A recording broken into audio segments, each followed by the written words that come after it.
Here's the Italian, Gocciadoro now, coming forward with a good speed down that far side. Now currently following Melby Joker down that far side. As they come down into the straight of the far turn, there was 1,500 metres to go. It's 7, Melby Joker in the lead, followed by 3, Southern Maserati. And right up on the outside, here he comes, Cash Top, Alessandro Gocciadoro. Are we going to be saying the leading Pisa Tower has now stood up straight? Are we going to be eating pizzas tonight? Are we saying Viva l'Italia? As we hand over quickly to our expert today, Per Eriksson, what do you think? I think the race is over. He's going to find sitting nice and quiet in the back the rest of the race here. That's my feeling. Well, there we are. Good remarks there from Per Eriksson. I think the same applies. Although we see 5, Donizetti, the son of Maharaja, Kevin Oskarsson up on the outside. Great trainer, Jerry Reardon. These two are now going to have a battle royale down that far side. But have a look at Gocciadoro, the Italian. He's in phenomenal form. He has a great race in the final today. The first race he can win. Is he also going to win the final, the Orbi Stora Pris at the end of the day? That remains to be seen when he comes with that great performance we had last time in Jägersro. As we know, that was with 5 Ben Gurion Jet in the final race. But here it's number 6, Cash Top. On the outside, Tapper 5, Donizetti. These two are now battling it out side by side. Donizetti getting closer with every stride. But have a look at Gocciadoro's body language. Viva l'Italia, he says. As they come down the straight here now, it's a 2-horse battle with 5. It's Donizetti getting his head in front on the outside, and it's Donizetti, the son of Maharaja, that's going to beat Cash Top. It's 5, 6, 7, and I believe it was 4, Lukaku de Quattro, who got up for 4th. But there we have it, a great race, and Kevin Oskarsson starts today on Donizetti. Thank you very much, Harry Sheedle, Donizetti with Kevin Oskarsson for Jerry Reardon, and we could hear Jerry Reardon before the race. He was optimistic, said we're out here to do a great performance today. He's been talking very nicely about this horse for a long time, and you know, he has great strength. What a race this was, and he had to do it from the outside. 6 Cash Top was also very good, but you know, he had the opening of the race was a little tough for him. You know, but Donizetti didn't get an easy race either. The good thing for him was that Kevin Oskarsson never really had to, you know, go too fast in the race. But it depends many things because he had number 1, and I think it's a little bit difficult to drive those. There's a risk 200 meters from beginning. Yeah, okay. There's a risk he gets locked in behind the other horses. Yeah. But that's nice. We are in Göteborg. Yeah, the open stretch. Open stretch. Yeah, that's perfect. So, do you think you have a good chance to be in the top 3 with Benedetto? I think so, because he's good, and I'm not wondering about winning the race, but good position. All right. Good luck today. Thank you very much. Thanks. Mika Fors there with Antonio Tabak and also Benedetto OP. Antonio Tabak, throat infection that's been stopping him from running for almost a year. It's There we are. That's Per Eriksson giving you great information there as he sees the race. Remember, it's a double open stretch, and I'm pretty sure everyone knows that. On the outside, we have number 7, Meister Raymond now, starting to move up with Magnus Djuse, a great star in the up-and-coming star in harness racing here in Sweden. They followed by 8, Toto Barroso with Johan Untersteiner at the back now, 5, Custom Chevelle with Erik Adielsson. But as they go down that far side, it's Rickard Skoglund heading affairs on Mr. Marcan from the Robert Bagg stable.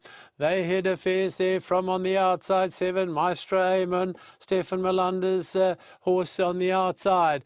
Tucked in on the inside, 2, Bubble Efe with Alessandro Gocciadoro. 3rd horse down the inside, 1, Bram. It's a great race developing here now with 350 to go. Is it going to be Mr. Marcan on the outside now, number 5, Custom Chevelle and Eric Adielson putting in a really good performance on the outside. They come for home now. Watch the Gouverneul done. Third horse down the inside, waiting for that open stretch, but here he comes. It's number 6. It's going to be Mr. Marcan that wins this one. Rickard Skoglund from start to finish. 2-1 will be the second and third horses. 6, Mr. Marcan shows he can, wins it from 2, Bubble F there, and 1, Bramling, and quite honestly, they didn't have a chance. Marcan, Rickard Skoglund for Robert Bergen. This horse has proved himself to be a very talented horse. Yeah, he took the lead easy, and he really looked strong all the way. Yeah. I thought Gocciadoro maybe gonna give him a little tighter race, but he was just the best. He was. And he didn't race in 2 months, but came out in very nice style, and he was very fast in the stretch. Yeah. That's why Bubble F had no chance. And I think Gocciadoro probably had some respect for the bike.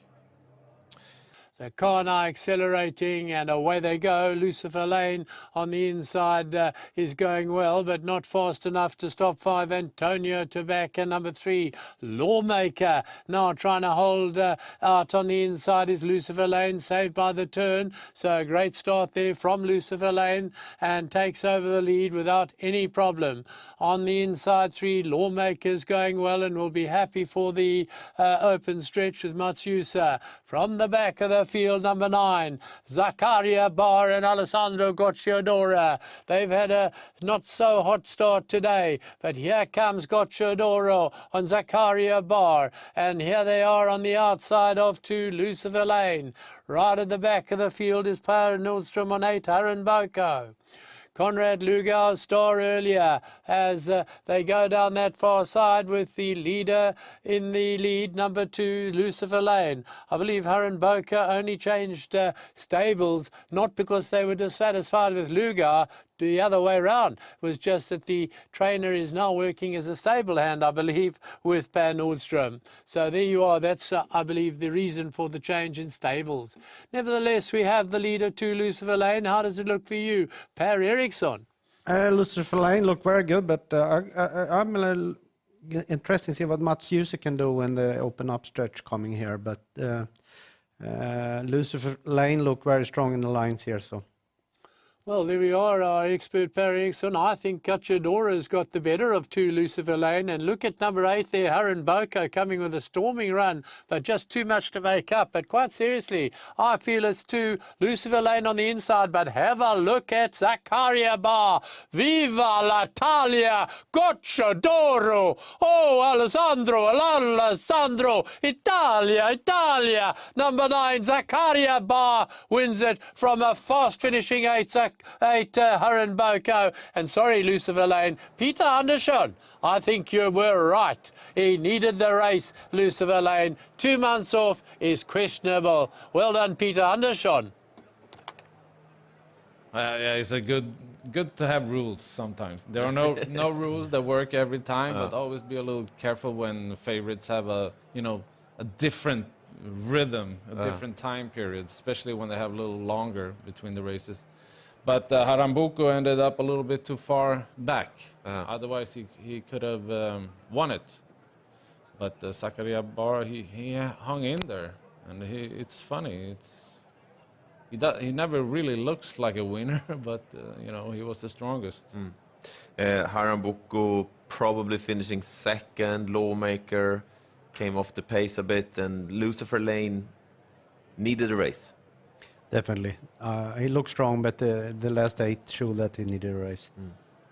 And the beginning was fast also. Yeah. When Lawmaker almost, took the lead, and he had to keep going to open up behind Lucifer Lane, that was a little bit too tough for Lucifer Lane also. And Zaccaria Bar is doing better and better, and I think Gocciadoro has found the right level for the Swedish which races to be. Yeah, exactly. Zaccaria Bar, when Gocciadoro lifted him out, he was third on the out, and he lifted him out to go forward. he didn't really look that well in his gait.